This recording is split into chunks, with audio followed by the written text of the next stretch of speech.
2020년 3월 22일 주일 예배를 시작하겠습니다. 다 함께 사도신경으로 신앙 고백 드리겠습니다. 전능하사 천지를 만드신 하나님 아버지를 내가 믿사오며 그 외아들 우리 주 예수 그리스도를 믿사오니 이는 성령으로 잉태하사 동정녀 마리아에게 나시고 본디오 빌라도에게 고난을 받으사 십자가에 못 박혀 죽으시고 장사한 지 사흘 만에 죽은 자 가운데서 다시 살아나시며 하늘에 오르사 전능하신 하나님 우편에 앉아 계시다가 저리로서 산자와 죽은 자를 심판하러 오시리라. 성령을 믿사오며 거룩한 공예와 성도가 서로 교통하는 것과 죄를 사하여 주시는 것과 몸이 다시 사는 것과 영원히 사는 것을 믿사옵나이다. 아멘. 다 함께 찬송가 274장 나 행한 것 죄뿐이니 함께 찬양하겠습니다.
기도드리겠습니다. 사랑과 은혜가 풍성하신 하나님 아버지, 죄 가운데 살던 우리를 자녀 삼아주신 하나님 아버지의 놀라운 은혜를 찬양합니다. 이 시간 예배 가운데 좌정하여 주시고 모든 영광을 받아 주시옵소서. 지난 한 주간 주님의 은혜에도 불구하고 세상 유혹 가운데 넘어진 연약한 저희를 용납하여 주시고 회개하며 주의 얼굴을 구할 때 넘어진 그 자리에서 다시 일어나 주님을 위해 다시 살아가는 거룩한 삶을 살아가게 하여 주시옵소서. 코로나 전염병으로 인해 어려운 가운데 놓여있는 나라와 민족과 한국교회와 가정들을 돌보아 주시고, 어떠한 어려운 상황이 닥쳐와도 주 안에 있는 자들에게 약속하신 기쁨과 평안을 빼앗기지 말게 하옵소서. 이 시간 말씀을 듣고 주님의 뜻이 이루어지도록 기도하기를 소원합니다. 성령님 우리를 인도하여 주옵소서. 예수 그리스도 이름으로 기도드립니다. 아멘. 함께 말씀을 보겠습니다. 오늘 우리에게 주시는 하나님의 말씀은 마가복음 2장 13절부터 17절까지의 말씀입니다. 마가복음 2장 13절부터 17절까지의 말씀을 함께 합독하겠습니다. 예수께서 다시 바닷가에 나가심에 큰 무리가 나왔거늘 예수께서 그들을 가르치시니라. 또 지나가시다가 알페오의 아들 레위가 세관에 앉은 것을 보시고 그에게 이르시되 나를 따르라 하시니 일어나 따르니라. 그의 집에 앉아 잡수실 때에 많은 세리와 죄인들이 예수와 그의 제자들과 함께 앉았으니 이는 그러한 사람들이 많이 있어서 예수를 따름이러라. 바리새인의 서기관들이 예수께서 죄인 및 세리들과 함께 잡수시는 것을 보고 그의 제자들에게 이르되 어찌하여 세리 및 죄인들과 함께 먹는가? 예수께서 들으시고 그들에게 이르시되 건강한 자에게는 의사가 쓸데없고 병든 자에게라야 쓸데있느니라. 나는 의인을 부르러 온 것이 아니요 죄인을 부르러 왔노라 하시니라. 아멘. 오늘 본문에 등장하는 레위라는 사람은 예수님의 12제자 중 마태라는 사람과 동일한 인물입니다. 이 사람의 직업은 세리, 즉 세금 징수원인데 일반적인 세금을 걷는 사람이 아니라 갈릴리 지역의 분봉왕이었던 헤롯 안디바를 위하여 여행 도로의 교차 지점에 앉아서 통행료, 관세, 부과금, 통관세 등을 받는 사람이었습니다. 잘 알고 계시지만 예수님 당시의 세리라는 직업은 백성들로부터 굉장히 멸시를 받는 직업이었습니다. 대개 세리들은 로마 정부로부터 돈을 주고 관리직을 산 사람들입니다. 있는 돈 없는 돈 다 끌어모아서 뇌물을 제공하여 얻은 직업이다 보니 자신이 바친 돈보다 더 많은 돈을 얻기 위해서 규정에 정해진 세금보다 더 많은 세금을 백성들로부터 착취했습니다. 로마 정부는 외국인 관리자를 세우지 않았습니다. 이스라엘 백성들 중에서 이 돈을 받고 세리를 세웠습니다. 왜냐하면 당시 같은 마을 사람들끼리는 옆집 밥그릇의 숫자나 아니면 이 수저의 벌수까지도 다 알고 지내던 그런 사이들이었기 때문에 백성들의 사정을 더 잘 알고 있는 현지인을 세리로 세웠다면 세금을 징수하는데 더 효과적이라는 생각을 가졌던 것입니다. 그렇게 뽑힌 세리는 어떻게 했습니까? 마을 사람들의 사정을 잘 알고 있으니까 잘 배려했느냐? 그렇지 않았습니다. 그들은 힘든 사정을 뻔히 알면서도 자기 욕심을 채우고자 로마 정부의 빌부터 부정직한 방법으로 세금을 착취했기 때문에 백성들의 경멸의 대상이 된 것입니다. 예수님은 지금 그런 세리 레위를 제자로 부르셨던 것입니다.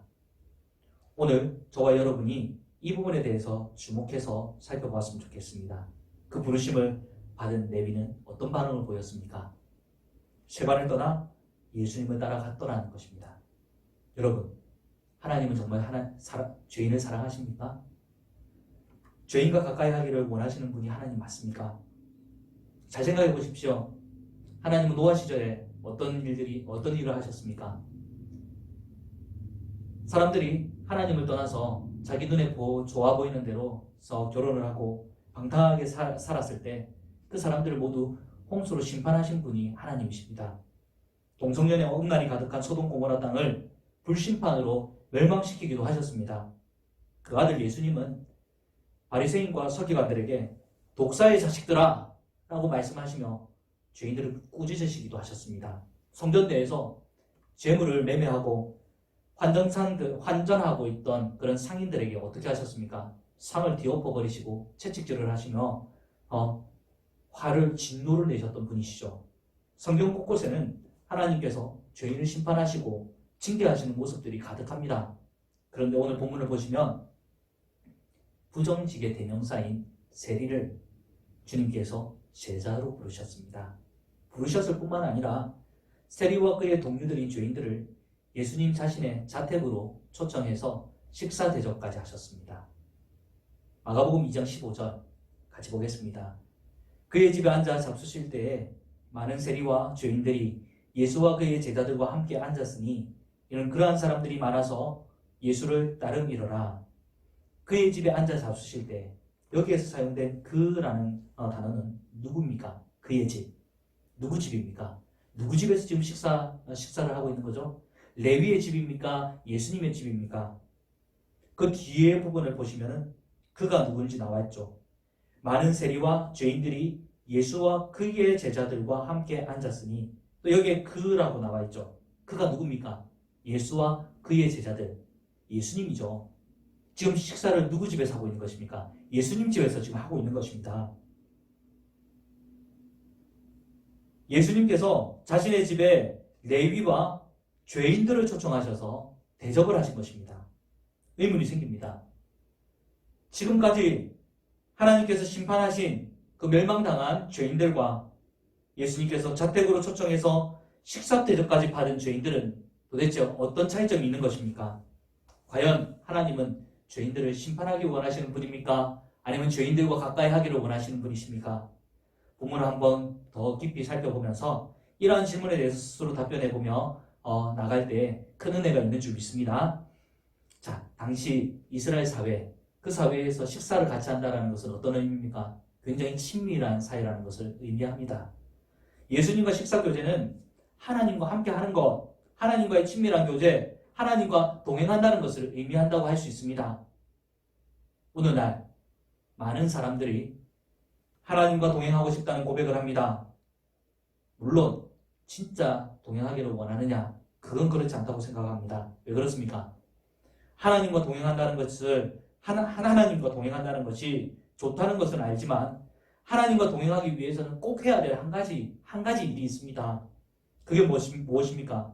본문에서 레위는 예수님과 함께 하기 위해서 무엇을 하였습니까? 자신이 앉아있던 그 세관을 버리고 예수님을 따라간 것이죠. 레위가 자신의 세관을 버리고 예수님을 따라 나선 이 결단은 예수님의 또 다른 제자였던 베드로와 요한이, 원래 어부였죠, 직업이. 자신의 그물을 버려두고 쫓아간 것과 비교해보면 훨씬 더 선이 분명하고 확실한 결단을 내린 것이라고 볼 수 있습니다. 왜냐하면 그물이야 지금 버리더라도 언제든지 다시 집어들고 업으로 돌아갈 수도 있는 것이지만 쇠관직은 그 자리를 한번 버린다면 다시 돌아올 수 없는 자리입니다. 레위에게 무슨 일이 일어났습니까? 레위 마음속에 무슨 일이 일어났습니까? 그는 죄된 자신의 삶을 청산할 결심이 섰던 것입니다.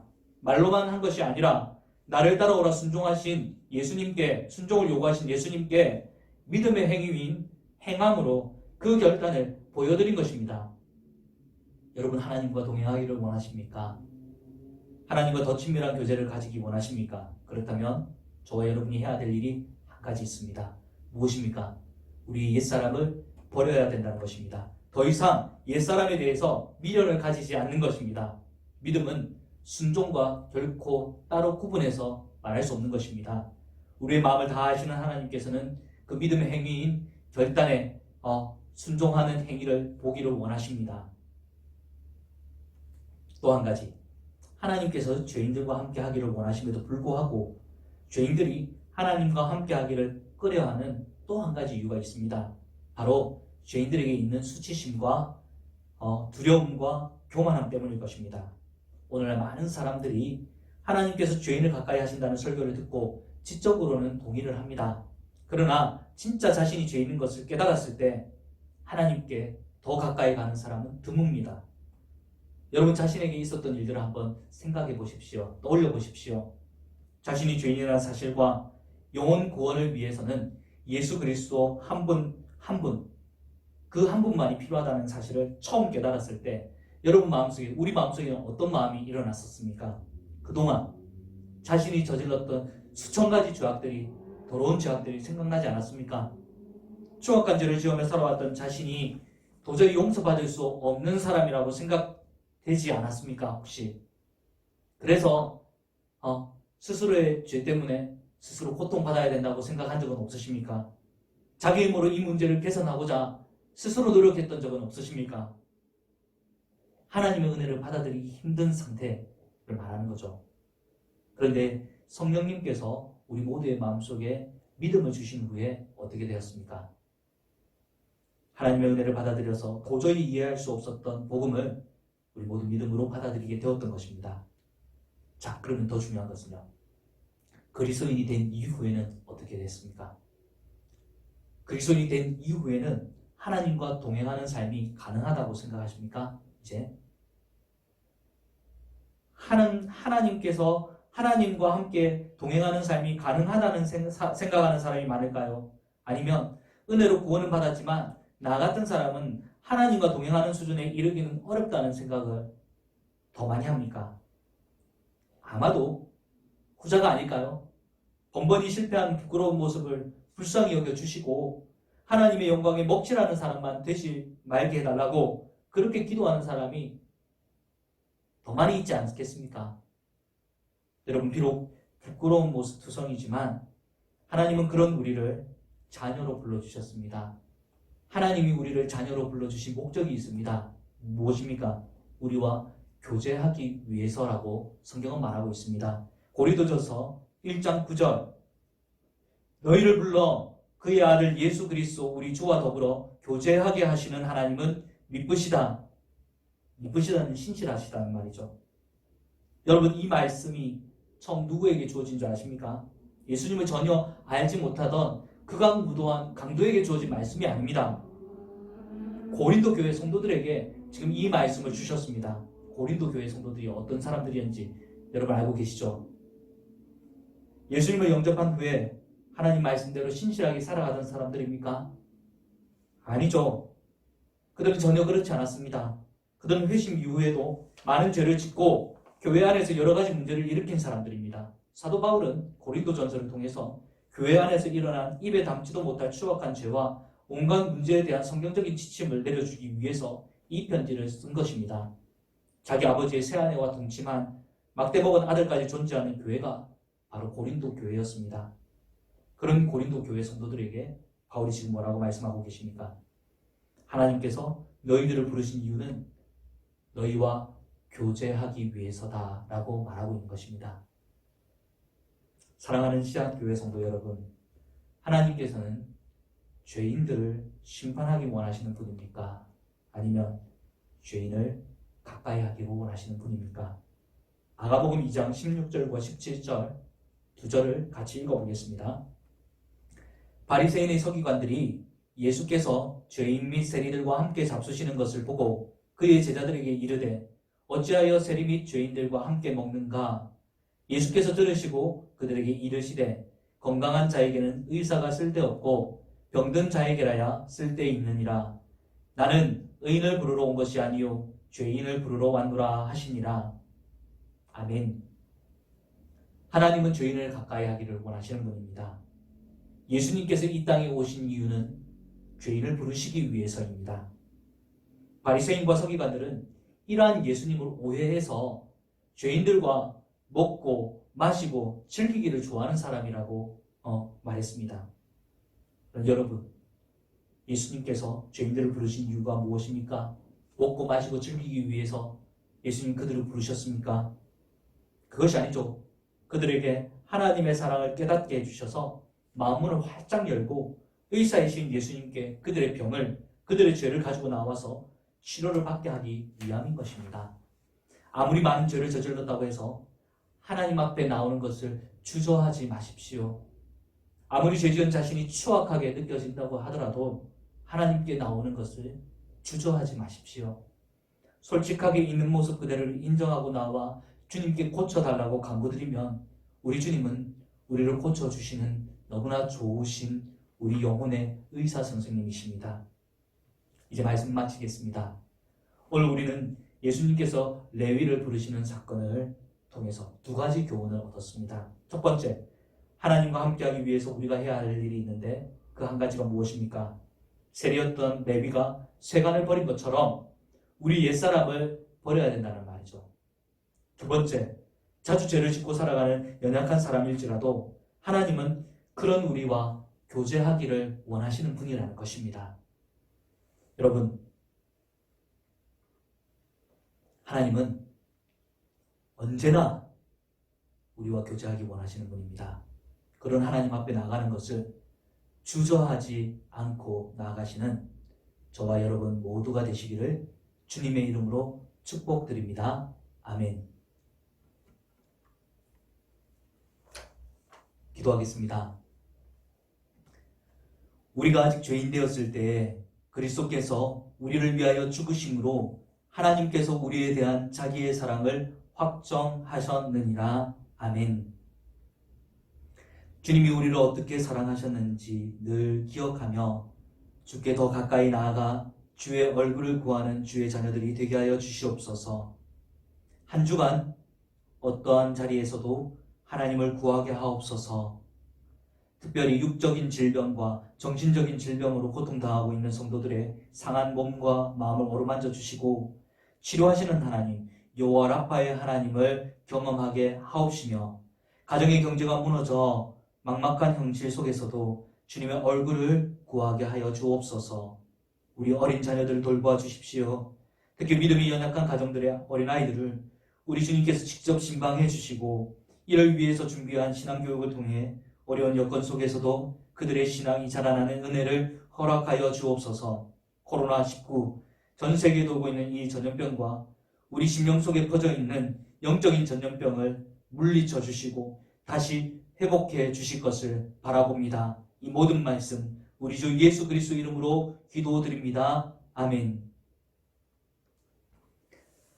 지금은 우리 주 예수 그리스도의 은혜와 하나님 아버지의 극진하신 사랑과 성령님의 교통하심이 오늘 이 말씀을 듣고 그 깨달음을 실천하기를 소원하는, 하나님 앞에 나아가기를 소원하는 우리 시학교의 모든 성도들과 가정들과 인터넷 예배를 통해서 이 설교를 듣는, 이 예배를 드리는 모든 성도들의 머릿머리 위에 영원토록 함께 있을지어다. 아멘.